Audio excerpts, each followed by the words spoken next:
Hey guys, welcome back to the channel. Friends, నేను వేసుకున్న చీర అమ్మవారి చీర అనమాట.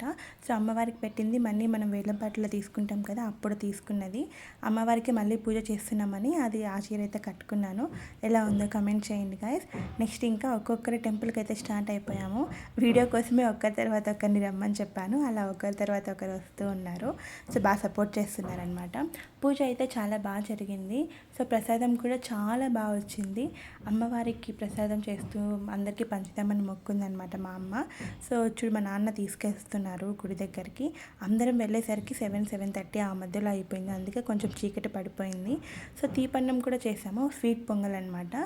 So lemon rice, sweet pongal, అలాగే అమ్మకి చెల్ల పెడతాం కదా వేపాకు పైన, అందుకోసం పెరుగన్నం కూడా చేసాము.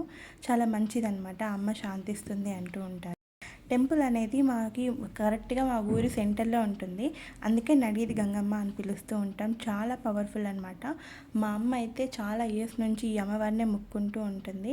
చాలా నమ్మిందనమాట. మాకు ఏ చిన్న కష్టం వచ్చినా, లేకపోతే అమ్మకి ఏదైనా కోరికలు ఉన్నా, ఈవెన్ మా అమ్మకి ఆవులు ఉన్నాయి కదా, సో వాటికి ఫీవర్ వచ్చినా ఏమొచ్చినా కూడా ఫస్ట్ అయితే అమ్మవారి దగ్గరికి వెళ్ళిపోయి ఏదో ఒక మొక్కుబడి చేసుకొని కోరికలు అయితే చెప్తూ ఉంటుంది.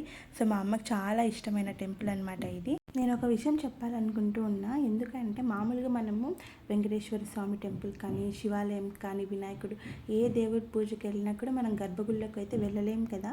కానీ మనము మన చేతులారా అమ్మవారికి చీర కట్టుకొని పూలహారాలు కానీ, నిమ్మకాయల హారం కానీ, ఇలా శూలంకి నిమ్మకాయలు పెట్టి ఇవన్నీ కూడా మన చేతులతో మనమే చేసుకుంటూ ఉంటాము. అమ్మవారికి మాత్రమే అది ఎందుకో అందరికీ కూడా అవుతుంది, నేను చెప్పకపోయినా కూడా.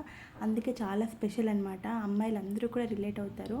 మా అమ్మ అయితే చాలా ఇష్టంగా పూజ చేస్తుంది అమ్మవార్లకి.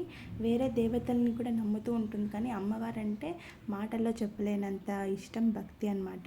మా అమ్మమ్మకు కూడా అంతే. సో ఫ్రైడే ఖచ్చితంగా వీళ్ళు పూజ చేస్తారు. నేను కూడా అంతే. ఇంట్లో మీకు నేను చాలా వీడియోస్లో పోస్ట్ చేస్తున్నాను ఓంశక్తి టెంపుల్కి వెళ్తామని. బెంగళూరులో మాకు దగ్గరగా ఉండేది ఓంశక్తి టెంపులే అనమాట. ఖచ్చితంగా ఫ్రైడే వెళ్ళడానికి ట్రై చేస్తాము. ఏదైనా పాసిబుల్ కాకపోతేనే ఆగిపోతాం అనమాట. సో పూజ అయితే అయిపోయింది. అందరూ చూడండి, చాలామంది వచ్చారు పూజ స్టార్ట్ అయిన తర్వాత. మంచిగా జరిగింది పూజ కూడా.